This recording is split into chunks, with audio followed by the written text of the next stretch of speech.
Olá pessoal, tudo bom? Bem-vindos a mais um vídeo. Eu sou o Felipe, eu ajudo você a chegar a um diagnóstico preciso, com mais segurança.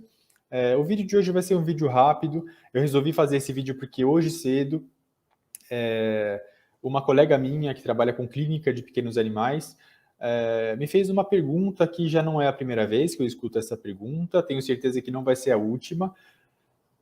E a pergunta era: Felipe, eu recebi um paciente aqui que tem a cabeça um pouquinho mais abaulada do que o normal, e eu estou enviando para você fazer o exame de raio-x porque eu acho que ele tem hidrocefalia.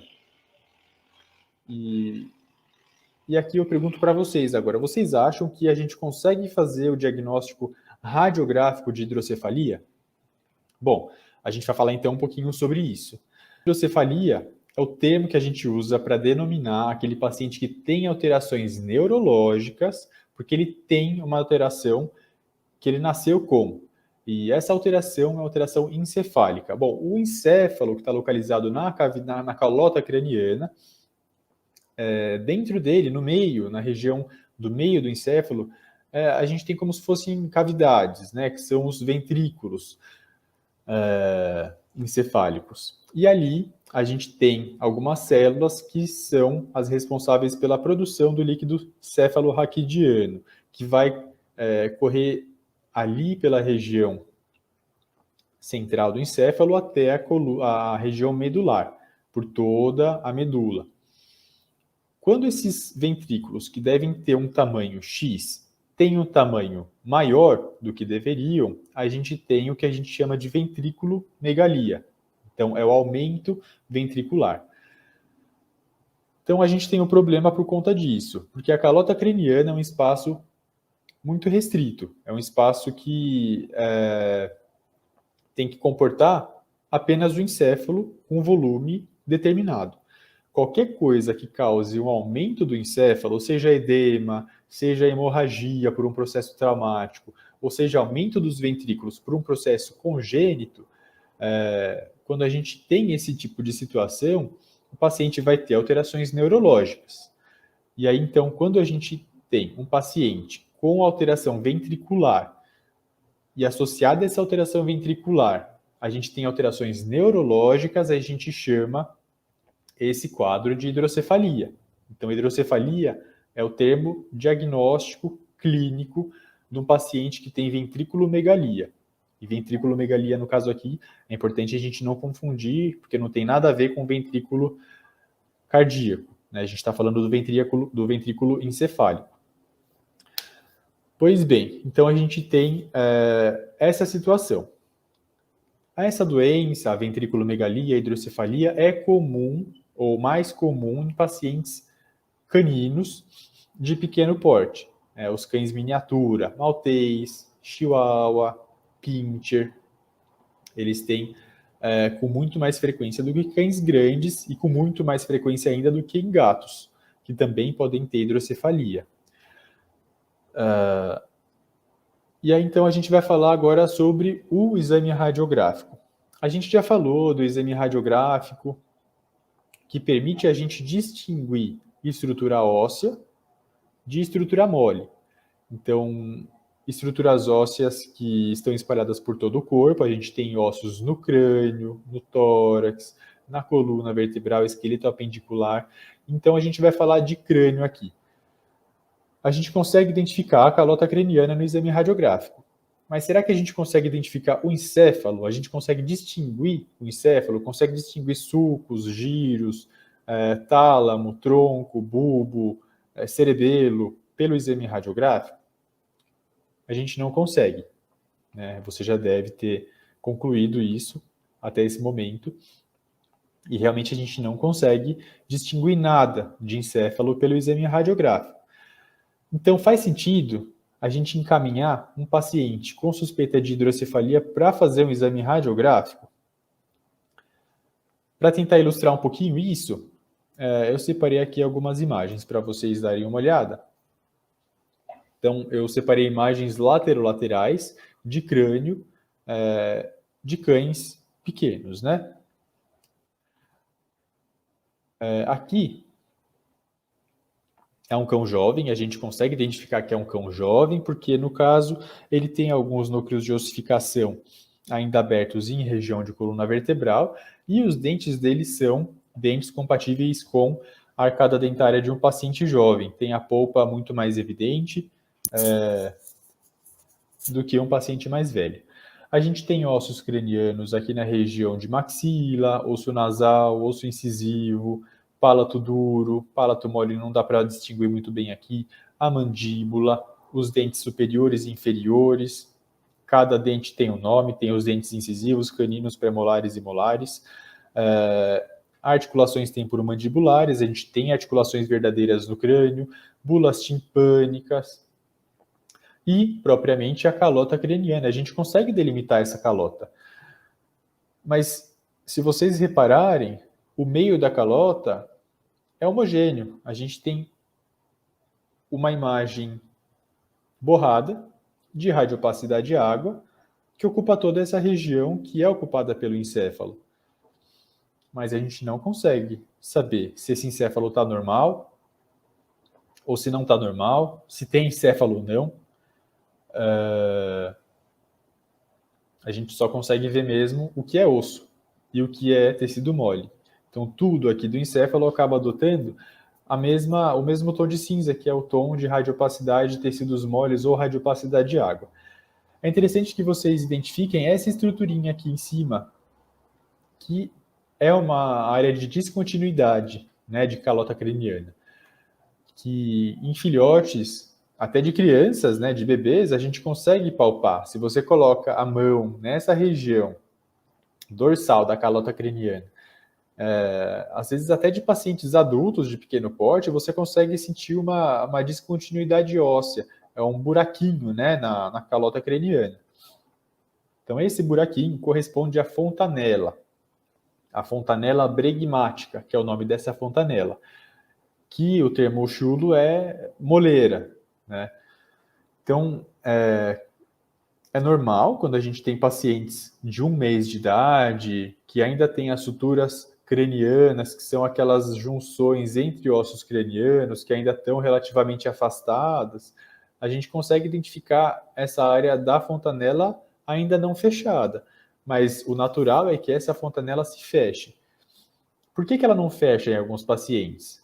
Bom, às vezes a gente tem um paciente com ventrículo megalia, e por ter um aumento da pressão intracraniana por conta desse espaço que está sendo ocupado, sendo que não deveria estar ocupando nada, a fontanela pode não fechar por conta disso. Então, é um paciente que nem sempre tem alteração neurológica visível, né, identificável, e é uma coisa meio difícil identificar a alteração neurológica, porque a não ser que seja aquela alteração visível de que o paciente não levanta, que ele fica com tremores e salivando, não consegue comer, tem convulsão, a gente pode não identificar, né? É diferente de um humano, por exemplo. Um paciente humano com hidrocefalia vai ter alterações cognitivas que é difícil da gente identificar num cão e num gato, às vezes, né? Às vezes não, eles não falam. Então, eles não têm muito...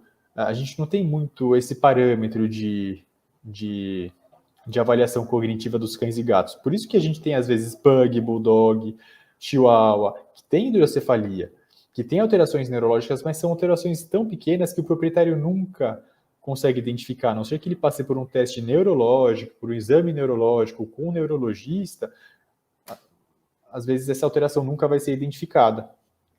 Às vezes é uma alteração discreta do jeito que aquele paciente tem de latir, ou do miado que ele faz, ou uma alteração de tremor muito, muito discreta. E eu já vi esse tipo de situação acontecer. Não é tão raro assim. Pois bem, então a gente tem sim casos de pacientes com essa ventriculomegalia que não vão apresentar sinal clínico nenhum.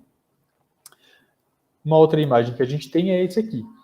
A gente tem também os dentes bastante evidentes, né? Arcadas de dentes, tem alguns dentes ainda até de leite aqui. A gente consegue identificar maxila, mandíbula, calota craniana. As suturas cranianas que eu tinha falado são essas imagens lineares aqui, ó. Isso aqui não é um paciente fraturado, ele não passou por nenhum processo traumático, ele não caiu e bateu a cabeça. Isso aqui são as suturas cranianas que a gente pode identificar em pacientes jovens, normalmente, sem alteração clínica nenhuma. Mas aqui, a gente não vai saber se é um paciente com hidrocefalia ou não. Parece até que ele tem uma calota craniana um pouco mais proeminente do que um outro cão. Mas a gente não vai conseguir falar isso pelo exame radiográfico. E aqui, um outro paciente, que a gente consegue identificar maxilas que são hipoplásicas, não tem seio frontal, mandíbulas que são projetadas rostralmente, então tem prognatismo esse paciente, tem uma mandíbula muito mais curva do que esse outro aqui, por exemplo. E a calota craniana, que parece realmente um pouco mais redonda, um pouco avantajada, mas a gente não consegue dizer se tem hidrocefalia ou não. Nesse caso, eu não consigo nem identificar a fontanela, né? A fontanela bregmática não está tão evidente como esse paciente aqui. E nesse paciente também não consigo ver aquela fontanela. Mas esses 3 pacientes foram encaminhados para exame radiográfico porque a suspeita clínica era justamente essa, hidrocefalia. Eram pacientes que tinham alteração neurológica, o clínico achava que eles tinham a cabeça um pouco maior, e eles enviaram para fazer exame radiográfico e não tiveram a resposta deles. Ou a resposta à pergunta que eles tinham feito anteriormente, que era, será que tem hidrocefalia ou não tem? Então, a pergunta que ficou no começo do vídeo, será que eu consigo fazer o diagnóstico radiográfico de hidrocefalia? E a resposta é não. A gente não consegue fazer esse diagnóstico. A gente consegue até juntar alguns sinais que podem direcionar para esse lado.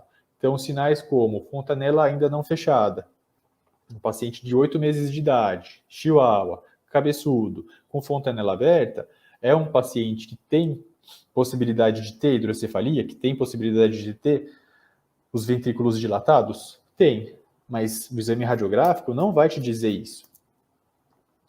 Qual exame a gente consegue, com qual exame a gente consegue esse diagnóstico? O exame de padrão ouro é a ressonância magnética. No exame de ressonância, a gente consegue avaliar todo o parênquima encefálico. A gente consegue avaliar sulcos, giros, toda a divisão do encéfalo, córtex frontal, tálamo, tronco, bulbo, cerebelo, e os ventrículos propriamente, ventrículos laterais, terceiro ventrículo, cisterna, a gente consegue avaliar tudo isso. Então, se o paciente tem aumento de algum dos ventrículos, o exame de ressonância magnética vai te dizer isso.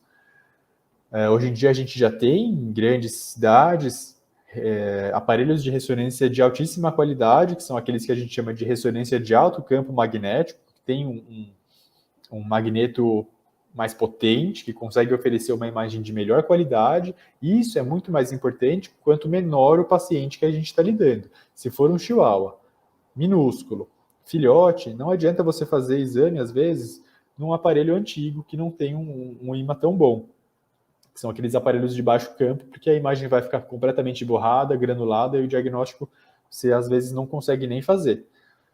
Então, se você tem esse paciente nessa situação, é interessante que você encaminhe para um local que tem um aparelho de ressonância magnética que permita avaliação detalhada, que seja um aparelho de qualidade, um aparelho moderno de alto campo magnético. O exame de tomografia computadorizada pode ajudar. Se você não tem ressonância magnética próxima de você, desde que seja um aparelho também mais moderno, de tomografia computadorizada, você consegue ter uma imagem que não é tão bonita quanto a de ressonância, mas que pode direcionar também para aquele lado da ventriculomegalia. Um exame que não é tão caro, que é muito mais fácil de encontrar e que não precisa de exames pré-operatórios nem de anestesia geral, é o exame ultrassonográfico. Ele ajuda muito, principalmente nos pacientes jovens com a fontanela bregmática aberta. Então, é relativamente simples a avaliação desses pacientes. Quando tem a fontanela aberta ainda, você só coloca o transdutor nessa região aqui da calota craniana e o que você vai fazer é a avaliação propriamente do encéfalo. Se você já faz exame de ultrassom, e já fez exame de ultrassom gestacional, reparou que a gente consegue avaliar encéfalo desses fetos, principalmente os aparelhos mais modernos de ultrassom, com uma frequência mais alta. A gente consegue fazer avaliação do encéfalo de modo que a gente consegue identificar o septo falciforme, consegue medir ventrículo lateral pelo exame ultrassonográfico no abdômen da cadela gestante. Então, quando esses fetos nascem e são jovens, se você coloca o transdutor na região dorsal da calota craniana, você identifica o ventrículo lateral aumentado, você consegue fazer uma avaliação comparativa do lado esquerdo para o lado direito e ver se há uma dilatação simétrica ou assimétrica. Você consegue até avaliar, de certo modo, o parênquima encefálico, buscando sinais de áreas cavitárias espalhadas pelo parênquima que podem indicar granulomas, abscessos ou focos de necrose, porque nem todo filhote com alteração neurológica vai ser um filhote com ventriculomegalia. Existem outras doenças estruturais do encéfalo que podem causar esses sinais. Então, se você tem suspeita de hidrocefalia no paciente jovem, não encaminhe para o exame radiográfico. Converse com um ultrassonografista de confiança ou, se você está investindo nessa área, se você pretende fazer exames ultrassonográficos, invista a sua formação para esse lado, porque se você fizer exame de crânio, você vai se destacar em relação aos seus colegas que poucas pessoas fazem avaliação craniana, assim como região cervical, articulações, ocular. Então, quanto mais exames que os outros não fazem você fizer, mais você vai se destacar no mercado de trabalho, né? Bom, era isso que eu tinha para falar. Espero que a pergunta tenha sido respondida. Da próxima vez que alguém te encaminhar, quando você estiver fazendo exames de raio-x, um paciente para fazer exame de raio-x para diagnóstico de hidrocefalia, liga para essa pessoa, conversa para ela na boa, explica por que você não vai conseguir identificar aquela doença, o que você vai conseguir ver. E aí, quem sabe, essa pessoa já encaminha para você fazer o exame de ultrassom em vez do raio-x. Claro, se você tiver um paciente com alteração neurológica, você pode até fazer o exame radiográfico para descartar que tenha outras alterações estruturais cranianas, né? Vai que ele tem uma fratura de calota craniana por afundamento que vai causar compressão encefálica e por isso que ele está com alteração neurológica. Mas o encéfalo realmente você não vai conseguir avaliar pelo exame radiográfico, ok? Se vocês gostaram do vídeo, deem o like aqui. Se faltou alguma coisa, comentem aqui embaixo. Se você gosta desse tipo de conteúdo e quer ver mais desse tipo de conteúdo, segue a gente também lá no Instagram, que a gente posta stories todos os dias falando sobre esse mundo do diagnóstico por imagem, tanto do raio-x quanto do ultrassom. Tá bom? Então, até a próxima. Tchau, tchau.